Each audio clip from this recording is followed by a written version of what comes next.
Well, I guess you know this is my last lecture for this cruise, but I have more, but you're not going to be around to hear them. Okay, so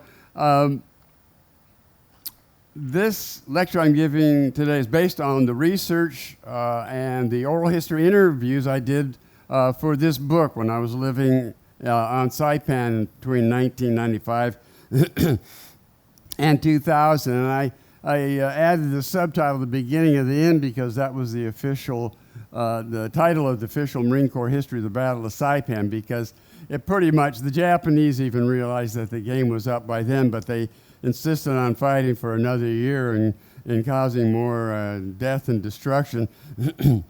In fact,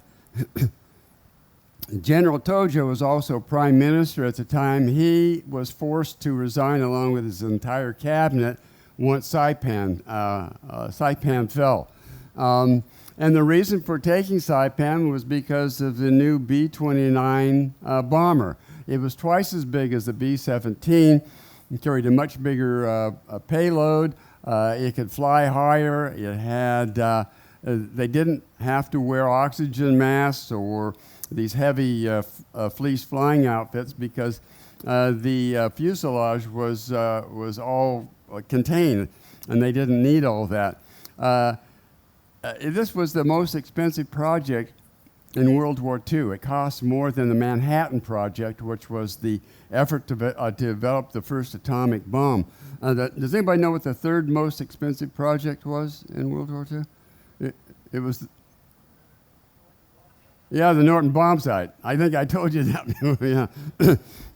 The Norton bomb sight. It was invented and put together. I think he was from either Denmark or the Netherlands, and he did it on his mother's kitchen table. And when World War II came along and we needed a bomb sight, Norton says, well, I have this one. You can drop a 500-pound bomb from 20,000 feet into a pickle barrel. Well, the Pentagon never even tested it. They just took his word for it. And they spent millions and millions of dollars on these, and it turned out it didn't work. I mean, you couldn't use it at night. You couldn't see through clouds. And at certain elevations where it gets colder, then the viscosity of the lubricants used, and that just changed the whole dynamics of the thing. So even though they spent all this money on the Norton bomb sight, they had resorted to carpet bombing. In other words, they just went over Germany and flattened cities and hoped they would hit some military targets. And more than anything else, though, they just killed a lot of civilians. And of course, then when we got to Japan and we secured the Mariana Islands from the Japanese, we resorted to carpet bombing there too. First using high explosive bombs from over 30,000 feet, and that wasn't having the desired effect because they were not aware of the jet stream at the time and how that affected the accuracy of bombs being dropped from that altitude. So as I mentioned in a previous lecture, when General LeMay took over the command there in the Mariana Islands, he had got rid of all of the guns to lighten the load, except for the tail gunner. And he told his pilots from now on, instead of flying in at 30,000 or 33,000 feet, whatever it was, you're now going to go in at night only. You're going to go in between 5,000 and 9,000 feet, and we're going to drop incendiaries. And they didn't necessarily go over hundreds or 1,000 planes at a time. They picked their targets, they went at night one at a time and dropped their loads wherever they were supposed to. And effectively, we brought the war to an end by burning down all the major cities in Japan. Only two cities, Nagasaki and Hiroshima, were safe for dropping the atomic bombs in those. And at the time, they weren't 100% sure how well they would work. And so I'm using maps again. So, we're Australia's Papua New Guinea.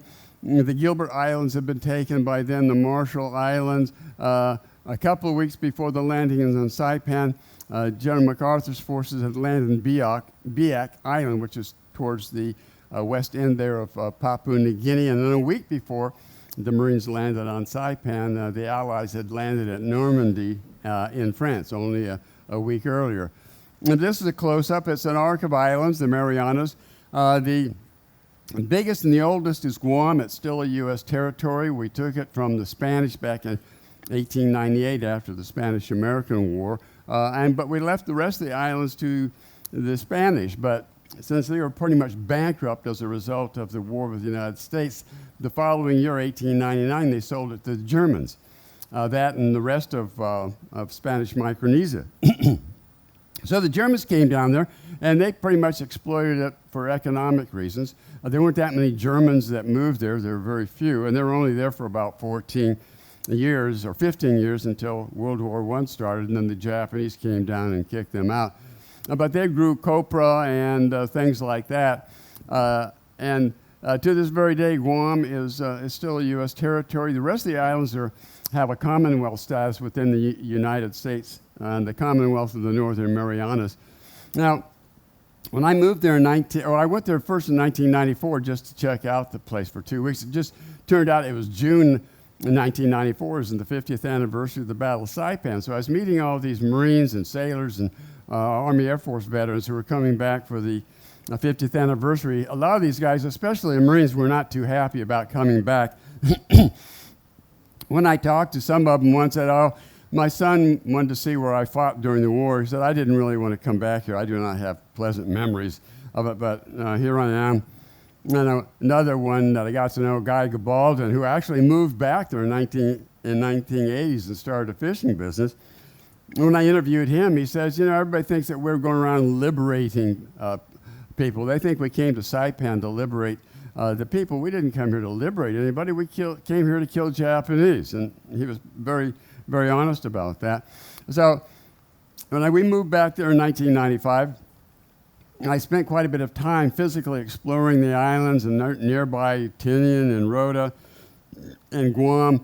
I was doing a lot of reading and research. I had volumes of notes on this. I knew I wanted to write a book, but I didn't have much of a focus at that time.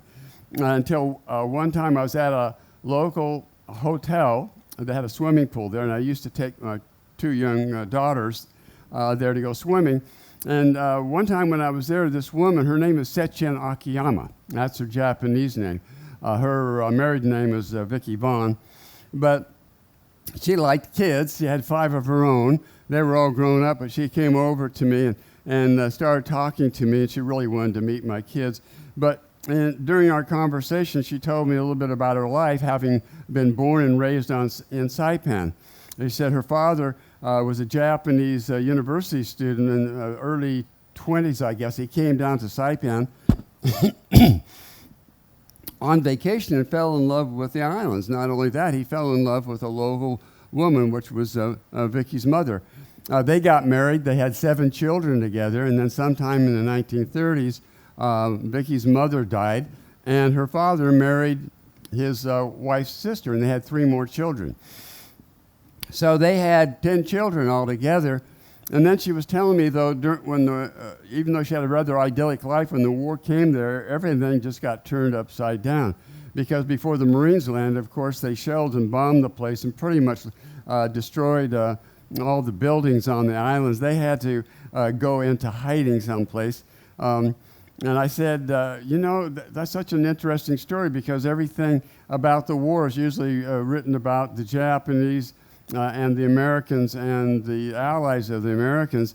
And when you really think about it, most of the war was fought on somebody else's real estate. In other words, it was fought in Micronesia and Melanesian, but there's very little written about that. So I said, I'd like to, I talked to her some more. I said, what would you think if I sat down with a tape recorder and recorded your story? Maybe we can get it published in a magazine or something. Not thinking at the time that, I would turn it into a book.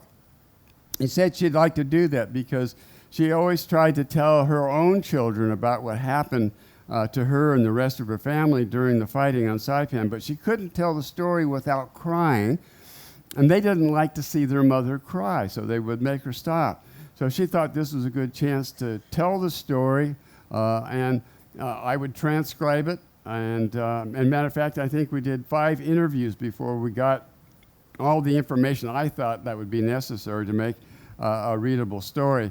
And then from that point on, I started finding other Micronesians, not just in Saipan, but other islands in the Marianas. I went to the Palau Islands. I went to Yap, just trying to find people who remembered what happened there before, during, and after the fighting. So she really got me focused into what I wanted to do. So I had all this information, and now I had a focus that resulted in the publication of the book. Those are my two daughters there when they were still quite young. The one on the left is now a captain in the U.S. Army. She lives in Falls Church at the moment.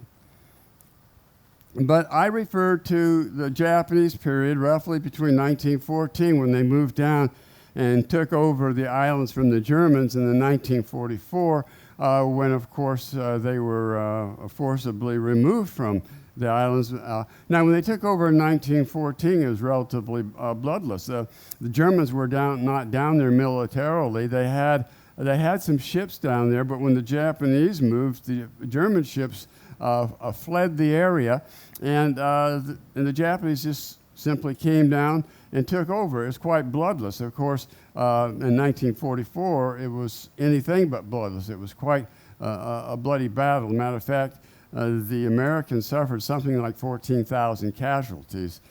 Somewhere between 3,000 and 4,000 of them were KIA, and that was in less than 3 weeks of fighting. But when the Japanese came down there, they can't come down there with the idea of militarizing the islands. They had a surplus population. They couldn't feed their population without importing foodstuffs. So the idea was some Japanese, Okinawans, and even Koreans were encouraged to go down to Micronesia and settle there and make a life for themselves. And that's exactly what they did. They didn't come down there just on junkets. They came down there, they electrified the islands, they started growing sugarcane, pineapple, tapioca. They had a miniature railroad that went around Saipan and nearby Tinian to bring the sugarcane to a refinery on the west side of the island. They had pretty good relations with the islanders. They brought a real economy for the first time to the islands. The Spanish certainly didn't do it. The Germans did a little bit, but they weren't there very long. And some of the Japanese actually intermarried with some of the island families. Most of them were Japanese men marrying Chamorro or Carolingian women, but I came across a few cases too where Chamorros and Carolingian men married Japanese women who had come down there. It was certainly not encouraged by their families or even the government, but they got away with it in some cases. And when I was living there in the 1990s, every spring and summer there would be groups of Japanese, Okinawans, even Koreans, who would come back there on pilgrimage. They would come back and pray for the friends and family members who died there during the fighting, but they would also come back to reconnect with some of the families that they had become close to before the war disrupted everything. So I know when we think about the Japanese during the war, we think about all the horrible things they did to prisoners of war and civilians alike. We think about the rape of Nanking. We think about the Peten Death March. But that was Japanese military. But the civilians who came down there, they had a rather peaceful and idyllic life there. Certainly, they were segregated. They had Japanese schools and schools for islanders, and the islanders couldn't go past the 5th grade. But in other respects, though, it was a very good life for the people at that time. And when the war came along, it certainly ended what I would call the golden years for the local population. As a matter of fact, one of the Chamorros I interviewed, he says, you Americans think you came and liberated us. You didn't liberate us. You destroyed everything we had. And it was years before we could recover from it. But this is now June 1944. The islands had been shelled and bombed in preparation for the landing of 2 Marine Corps divisions, the 2nd Marine Corps Division that had fought on Tarawa, the 4th Marine Division that had fought in the Marshall Islands. So the idea was that the 4th Marine Division would land, they would secure the airfield, and then move up the east side of the island. Actually, this map should sort of be like this. And then the 2nd Marine Division landed, and they were going to move up the west side of the island. But the resistance that they met there was such that the 27th Infantry Division, U.S. Army, that was being held in reserve to be used on Guam when we landed there in August. The General Holland Smith decided to bring them ashore. He brought them in piecemeal. And once they got them all ashore, then the 27th Infantry Division was dedicated to coming up the center of the island, which turned out to be the most difficult part because they had these mountain ridges on either side of them with the Japanese looking down on them. And it slowed down the movement of the two Marine divisions to the point where I mentioned yesterday, the General Holland Smith of the Marine Corps, who was in overall command of the operation, fired General Ralph Smith of the 27th Infantry Division, U.S. Army, because he felt the Army just was too slow and they were slowing down the operation. But this is a photograph I took when I lived there. This is what one of the landing beaches looks like today. And so they had some of these tanks that they're bringing ashore, and some of them got into holes in their electronics shorted out and they couldn't get ashore. There's still some out there in the lagoon today. I was talking to somebody who was there in the 1970s, and he had swum out there to around some of those tanks. This is an aerial view I took from a small plane touring the island. These are the landing beaches. This is, you can see a little dock that's called Sugar Dock because right behind it there was the sugarcane refinery. And this miniature railroad that went all around the island, they would bring in the sugarcane. It would be processed there. Then they blew a hole in the reef, and then lighters would take the finished product out to ships to be have it taken back to Japan. This is also where the Marines and the Army landed. To the south of Sugar Dock was supposed to be for the 4th Marine Division. That's where they were landing. And then to the north of that, that's where the 2nd Marine Division landed. And then they were going to push inland. There's a little swamp. You can barely see that up there. That was called Susupi Lake. And this is a map put out by the Marine Corps. And this is the red beach, green beach, blue, and yellow beach. And those were where the Marines and then shortly thereafter the armies would land. And then they were going to push up towards the north end of the island. Now, this is taken on a Gingham Point. So if I back up just a minute, back up a minute. Gingham Point is right, my pointer is not very good on this. Well, it's not doing any good. But anyway, this is where the Japanese had a bunker there and some Japanese dug in there as well as right off the beach. And this is looking across you can see the reef there. And now they had LVTs. These were tracked vehicles with a propeller.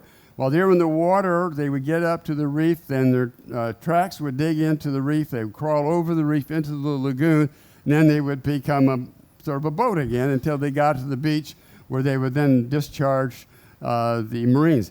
In the background, you'll see prepositioned ships. They're not only in the Mariana Islands, but other parts of the world. And each one of those prepositioned ships holds enough material for an entire Marine Corps battalion. Everything from Humvees to bullets to rations, whatever they needed.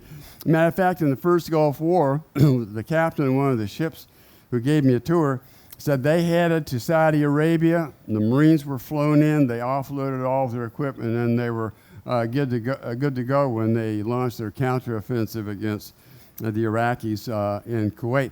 But the men who came ashore here from the 4th Marine Division, they were not only being hit from in front of them, but they had Japanese on their flank too, so they must have taken some casualties. And the Japanese had their mortars and artillery zeroed in on the beaches and the reef, so a lot of those LVTs that were coming in got hit. The Marines were taking casualties even before they hit the beach. Now, this was taken during the war. This is the north end of the island. The Japanese had started building a fighter strip there. After the island was secured, the Seabees went in and finished it.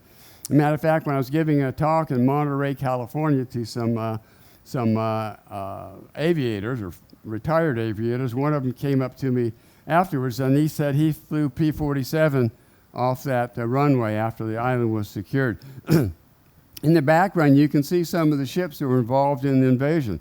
Some of them came over from Kwajalein and the Marshalls, but the majority of them came all the way from Hawaii to make these landings. So there were over 500 ships involved in getting those 2 Marine Corps divisions and the Army Division ashore. Now you can see how hilly it is. As the Americans were pushing north, the Japanese were retreating, and there was quite a large civilian population on the island at that time. A lot of them were killed during the fighting and during the shelling and being strafed by airplanes. As they got up toward the north end of the island, the ones who were coming up through the center, when they got to Suicide Cliff, that's what it's called today, it's over 800 feet high, they either jumped, they threw their children off and then jumped after them. If they refused, then Japanese soldiers would literally murder them. So it was not just a question of mass suicide. In some cases, it was actually civilians being murdered by their own soldiers. Now, the ones coming up along the coast ran into a place that we call Bonsai Cliff right there. It's not as high as Suicide Cliff, but what they did there was throw their children in and jump in after them. I'd interviewed a number of people who were on ships who were sailing around the island, and towards the end of the fighting, when all these people were committing suicide, one gunnery officer off the destroyer described it as the Sargasso Sea of dead bodies. Women, children, even babies. Another sailor said they put their boat in the water trying to save some of the women and children, but the bodies were so thick out there that it tangled the propellers of their boat. So it was a pretty gruesome sight for everybody concerned. Now, after Saipan was secured, then we used it as a supply and support base for future operations, namely Iwo Jima, which I talked about yesterday, Okinawa, and then, of course, the planned invasion of the Japanese home islands. So the airstrip is completed. They have fighter planes off there, and what you're seeing there are Quonset huts, and this is where everything was being stored in preparation for some of these future landings. It's all overgrown with jungle now. When I was in there, I would go in there, and most of the Quonset huts had fallen into decay. There's some remnants of what used to be there, though. And this is taken, I took this from Mount Tapachau. That's the highest point on the island. It's about 1,500 feet high. And this is where the Japanese had a bird's eye view of the landings that took place there in the distance. It was a cloudy day, but only about 3 or 4 miles to the south of that is Tinian, which proved to be the biggest and busiest airport in 1945, because that's where some of the B-29s, I mean, they had four airstrips right there on North Field and another 2 on Saipan at the southern end. But Tinian, that was the biggest and busiest airport in 1945, because that's where the B-29s were being launched to burn Japanese cities down. But this is the bird's eye view that the Japanese held, and this is Mount Tapachau taken from the beach near where the Marines landed. Off on the left-hand side, you can see a Catholic church there. That's where the old sugarcane refinery was before it was destroyed in the pre-invasion bombardment. Now, a couple of the people I interviewed, actually, the one person I interviewed for the book was Frank Borta. He was only 16 years old. He's another one of those individuals who lied about his age to get into the Marine Corps. He was part of the 29th Marines. They referred to themselves as the Bastard Battalion because originally they were being formed up in California to be part of one of the new Marine Corps divisions that they were putting together towards the end of the war for the future landings on Iwo Jima, Okinawa, and the invasion of the Japanese home islands. But before the ships left Pearl Harbor, there were 3 LSTs at Westlock in Pearl Harbor that somehow caught fire and then set off a lot of the explosions on there. So a lot of them, some of the Marines on those LSTs were killed, and those 3 LSTs were a complete loss to the invasion. So at the last minute, they decided to take the 29th Marines and make them temporarily a part of the 2nd Marine Division. So they weren't really a permanent part. But they needed them, and it was elements of the 29th, just one platoon, who managed to sneak up to the top of Mount Tapachau early in the fighting and secure it. Then they sent runners back to say, look, we've secured Mount Tapachau, but we need reinforcements, otherwise we won't be able to hold it. So they were up there for a couple of weeks holding it while reinforcements came up. Frank Borda was up there. His oral history describes some of the events that took place. And then, this is interesting about oral history interviews, because later, well after my book came out, I was introduced to Marvin Vila. He was another Marine who was part of that platoon. And he read Frank Borda's oral history that was in my book, and he says, no, that's not right, it happened this way, or it happened that way. These guys were actually getting in a bit of a fight, verbal fight over who had the correct story. So it just kind of shows you that, you can do oral history interviews, and you can do everything you possibly can to corroborate what they're saying, but there's just there's no guarantees that somebody's story is going to be 100% accurate. Now, Frank Borda and the 29th Marines, they were kept after the island was declared secure, because they were put out to try to round up some of the stragglers.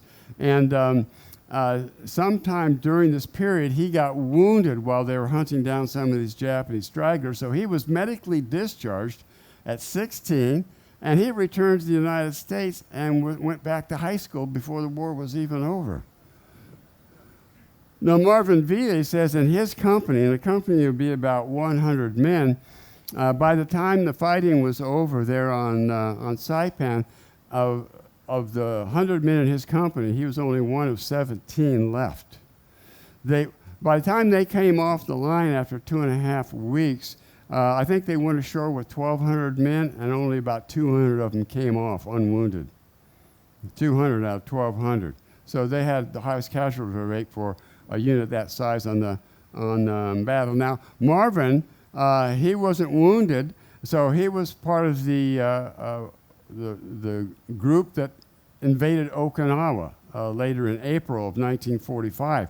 So of the 17 survivors of his company, after the fighting on Okinawa was over, none of them were left. So the whole company got wiped out. They were either killed or wounded. He was wounded. He said he was unconscious for 3 weeks, and when he woke up, he was in a Navy hospital in California, and his mother was standing by his bed crying. So they took quite a hit. They secured Mount Tapachau, but they paid a heavy price for it. Now, these are some of the 150 millimeter guns that the Japanese had back in the hills off the beach, and these caused quite a bit of casualties on D-Day, 15 June 1944, because they had something like 8,000 Marines ashore within the first 20 minutes and 20,000 Marines ashore by the end of the day, but 2,000 had become casualties by the end of the day, and these guns were part of the problem. Now, after the war, they sent in salvage companies to round up all the junk left over there from the war, but one enterprising native decided he was going to keep one of these things, and he put a monument up there, and whenever we drove by, you could see the Japanese had stopped by there, and they left flowers and prayer sticks, sake bottles, in remembrance of some of their friends that died there during the war. This is Naftan Point. It's the most southern end of Saipan. It's pretty rugged country down there. The Japanese had a number of gun revetments in there, but there were very few guns in the revetments. And I found out the reason why is because it was late in the war when the Japanese actually started building emplacements and bringing in guns and actually bringing in troops, because for the most part it was all civilians living out there until the war started turning against the Japanese, and the Americans started getting closer to the home islands. And originally Nimitz had Saipan scheduled for November of 1944, but the operations in the Central Pacific, namely the Marshall Islands, were coming along quite well, so he moved the D-Day from November up until June. So the Japanese really didn't have time to reinforce the islands as much as they wanted to. And a lot of the guns that were meant for these emplacements on NAFTA were still down on the docks. They had not had enough time to get them up there. Now, this is the old Japanese jail on Saipan. There were a number of Americans that were held there prior to the landings. There was a B-24 photo reconnaissance mission that flew out of Kwajalein. I think this was, might have been April or May, taking photographs of the islands prior to the Americans landing there. One of the B-24s was shot down. There were 4 survivors, and they were brought to this jail. Now, the reason I know that is because I interviewed one Manny T. Sablon. He was a messenger boy for the Japanese police at this time, and he had access to the jail. So he saw these 4 Americans there, but later they were taken out, and he was told that they were going to be put on ships and sent back to Japan. I doubt that they ever made it, because during this time of the war, orders from Tokyo were to execute all captured airmen. Now, this was not, that didn't always happen, but quite often it did. So it's very possible that instead of being sent back to Japan, they were taken out and executed. The other thing is, if they were put on ships and sent back to Japan, they probably didn't make it either, because American submarines were right off the coast of the Marianas, and they were sinking ships coming and going. I even interviewed people who said a ship coming into Tennepeg Harbor blew up from a torpedo fired by an American submarine just setting right outside of Tennepeg Harbor. And other ships, they're using other ships trying to evacuate as much of the civilian population as they could. But a lot of those didn't make it either, because, again, American submarines were right off the coast waiting for them. Then, during the pre-invasion bombardment, carrier aircraft were bombing and strafing the island. A number of those planes were shot down. Again, according to Manny T. Sablon, 2 fighter pilots off carriers were shot down and held in this jail. He said, though, prior to the Marines actually landing, one of them was shot and killed by friendly fire from another plane strafing the area. The one surviving pilot was then taken out and decapitated. Oh, I just forgot about this. Now, also, Manny told me that there was one Japanese. There were a number of natives who were being held in the jail for whatever infractions they committed, but there was one Japanese there. And he says the reason he was being held there is because he spoke Japanese with an American accent, and he was found to have a radio in his possession. But he says when the Marines landed, everybody except for the American was told, they were let out and said, scatter for the hills, you're on your own. So Ikuta, and at the time, Manny only knew his one name, Ikuta. So he was allowed out too, but was never seen again. And sometime after my book came out, a woman, I think she was from Chico, California, had read it, and she said that was her grandfather in that photograph. And so she filled me in. Apparently, as a young boy, his family immigrated to California around 1912. So he grew up in California in the Oakland, Berkeley area, went to school there, married a Caucasian woman at some point. They had a number of children. The marriage ended in divorce at some point. He moved back to Japan and eventually ended up in Saipan. But that's where the story ends. We don't know why he ended up there, and we don't know what happened to him, but there's no record of his body being found. But there's so many people being killed during that fighting.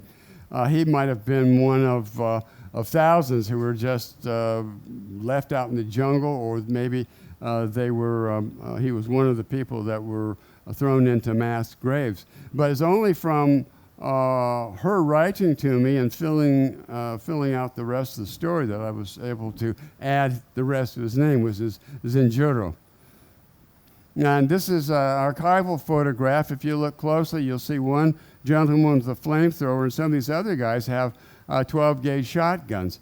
And during the 60th anniversary of the Battle of Saipan, I went back there, and I met some of these guys who used flamethrowers and shotguns. And they said the rationale for the shotguns was that it'd be close-in jungle fighting and that maybe the 12-gauge would work. But they didn't like the idea of having to get too close to their enemy in order to do damage. So eventually they got rid of the shotguns and went back to M1s. I also interviewed a guy who was a flamethrower operator, but he says sometime during the battle, they took the flamethrowers away from these guys because some of the civilians were coming in and says, these Marines are being a bit indiscriminate about throwing satchel charges and flamethrowers into caves where there's a lot of women and children.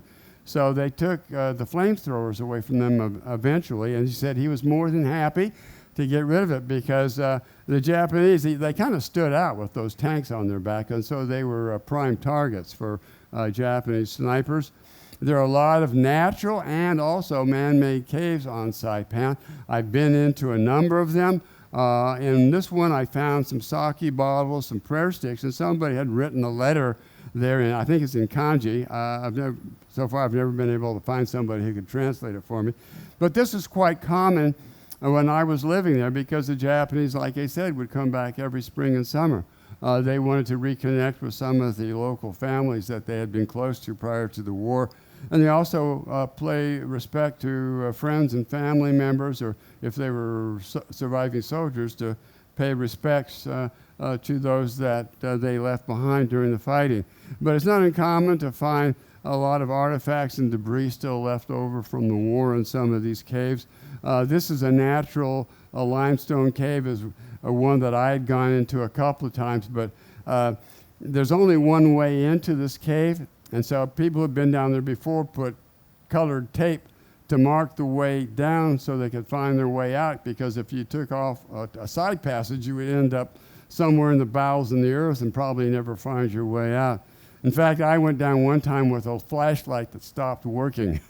So I got in a bit of a panic. I became a bit claustrophobic after that, but if I shook it hard enough, it would come back on for a few minutes. I managed to scramble out of the cave, but from that point on, if I went into a cave, I would always be able to see the entrance, and I wouldn't go any further than that.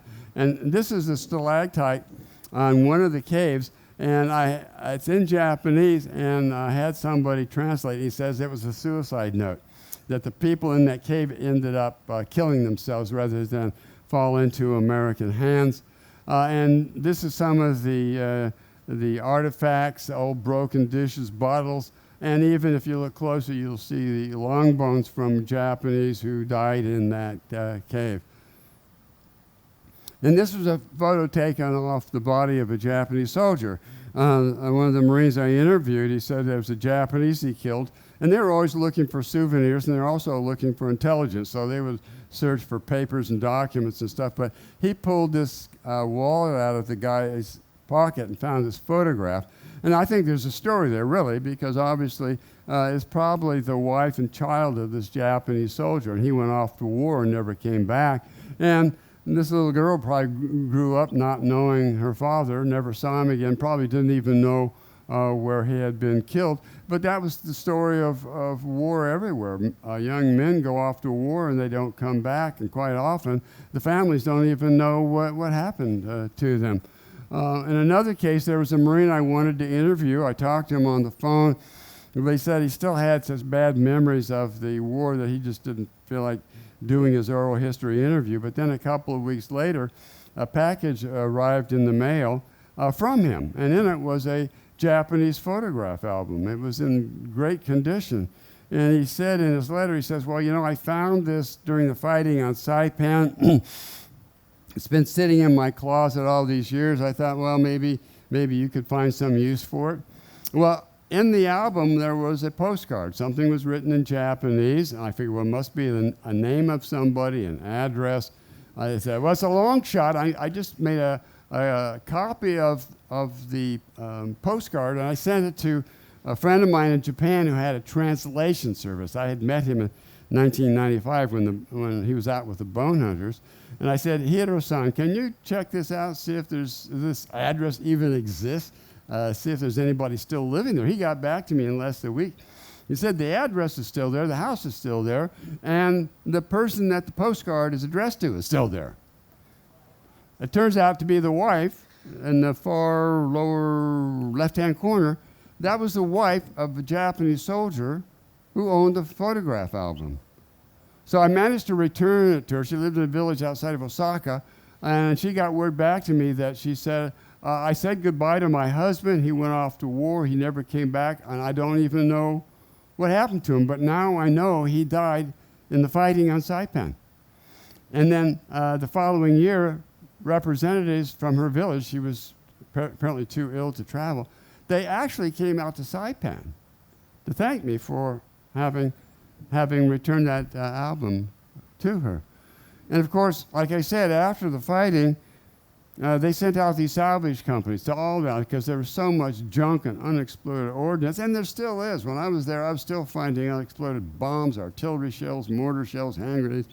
But they sent these companies out there to clean up the islands as best they could. Scrap metal dealers came out. And for a long time, I was in contact with Captain James B. Johnson. He was in the Navy during the war and after the war when these islands were a part of a naval administration before they became trust territories under the not the League of Nations, but the United Nations. So he was out there for 14 years after the war. When these salvage companies were coming out and cleaning up all that metal, he says, leave some of it. We need some of it left here so that future generations will have some idea as to what happened here during the war. So this is in American Memorial Park. Right next to it is a Hyatt Hotel in case anybody ever gets a chance to go to Saipan. There's also a museum there now. I contributed a lot of my oral history interviews are they had actors reading from my oral history interviews. So you can, if you go there, you can go through the museum and see a lot of my material there. This is Juan Blanco. He's Chamorro. He was going to a native school there, not a Japanese school. But in his oral history interview, he said at some point an educator from Japan came down and he said, you know, we'd like to see how capable some of these Micronesians are of learning in a Japanese academic situation. So the principal of the school said, well, Juan Blanco is one of our brighter students. He might be a good candidate. So he got permission from Juan's father to take Juan back to Japan, and he did. And he lived with a Japanese couple who had no children of their own.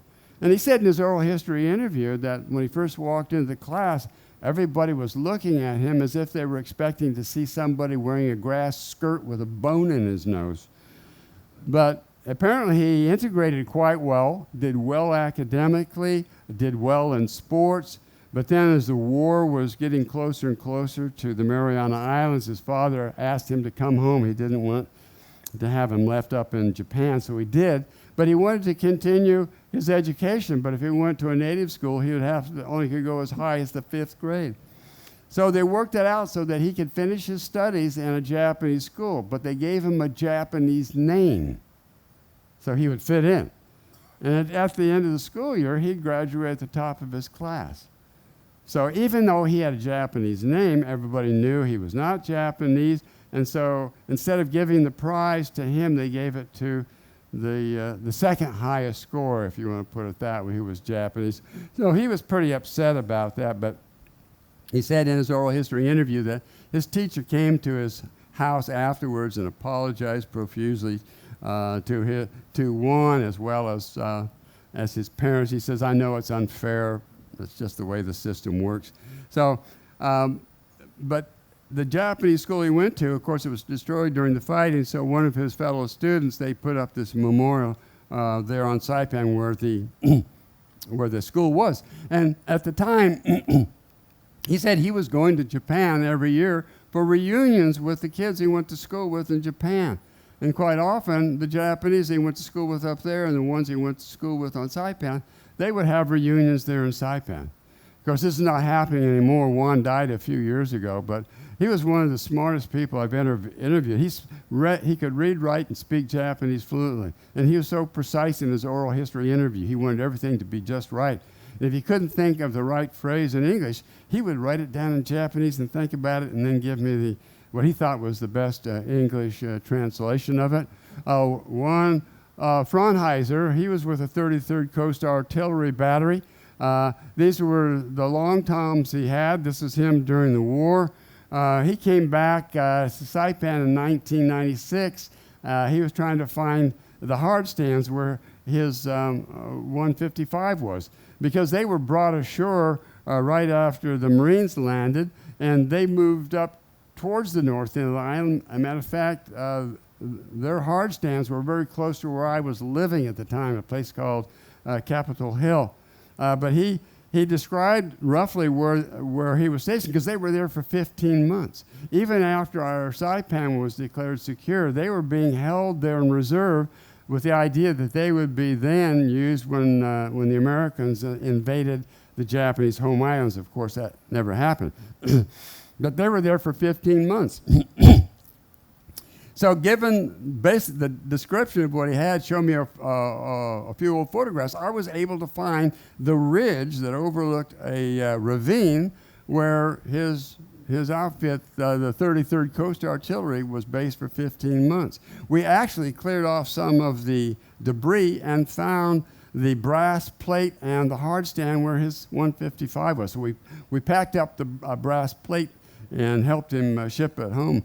But in his oral history interview, he said really the scariest thing about his time on Saipan was after the island had been declared secure, because there were a lot of Japanese stragglers still loose on the island. And they were hungry, and they would try to sneak into the various camps on the island to get food. So he said the scariest thing he ever did was having to go to the latrine in the middle of the night, because he was afraid he'd either get shot by one of their own sentries or he'd run into one of these Japanese. And they had guards out there day and night, and especially at night. They had some young kid on the edge of the ravine, because the Japanese would sometimes come up through the ravine, and they'd take their ration cans, tie them together, and throw them down the ravine. So in case the Japanese tried to come up, it would be a sort of an alarm to them. But they had one kid up there, he said, that was so nervous being up there by himself at night that any little noise he might hear, he thought it was a Japanese trying to sneak up on him. So he was blazing away with his machine gun all night long and keeping everybody awake. So Roland's division officer says, you're older, you're a sergeant, why don't you go up there with him tonight? Calm the guy down so we can get some sleep. So he went up there with the guy and just said, hey, calm down, come on. Every little noise you hear doesn't mean it's a Japanese trying to sneak up on you. But just the opposite occurred, because the kid had then convinced Roland that they were Japanese down there. So instead of one person keeping the camp awake at night, there were two of them blazing away. Now, another thing he told me, though, in his oral history interview was that they were stockpiling chemical weapons for their long toms. We were stockpiling chemical munitions all around the world. The idea being that if the other side resorted to chemical warfare, then we would return the favor, so to say. But I asked him, and when I was interviewing him, well, what happened to those chemical shells after the war was over and they sent you home? He says, I have no idea. So I had a friend who was a retired Navy EOD, explosive ordnance demolition, and he was working as a civilian contractor back in the 90s, still rounding up unexploded ordnance around the islands. And I came across lots of it. So I took him out one day, and I took him all the caves and places where there were artillery shells and unexploded bombs and the like. But I brought it to his attention, whatever happened to the chemical weapons there? And he wouldn't answer me. He says, I hope you're not going to go around telling people that there were chemical munitions on the islands. Then I'm going to have CNN and God knows who else coming out trying to interview me. But he never answered my question. But there are places, I think, still out there where there are some of these chemical weapons. As a matter of fact, when I gave this lecture some years ago, a fellow who was in the Australian Army, he was out in the Solomon Islands. They were trying to recover some of the munitions from the fighting out there. And he says he's either on the Russell or the Rennell Islands. They found chemical shells for 155s just laying all over the island. And so they called in the Americans. They sent out a C-131 because at the time we had a chemical disposal unit on Johnston Island. And so they rounded up all these munitions and took them back to Johnston Island. But the Australian told me, he says, before they left, he says, don't tell anybody about this. So I wouldn't be surprised if this stuff has been dumped in the ocean or it's buried out there someplace. So we may be reading some stories about this in case some of it gets out and people start suffering from it. But this is Paradise Valley. We're getting towards the north end of the island. The Marines call it Paradise Valley because there were so many Japanese in there, and so they could lob in their mortar shells and almost guaranteed to hit somebody.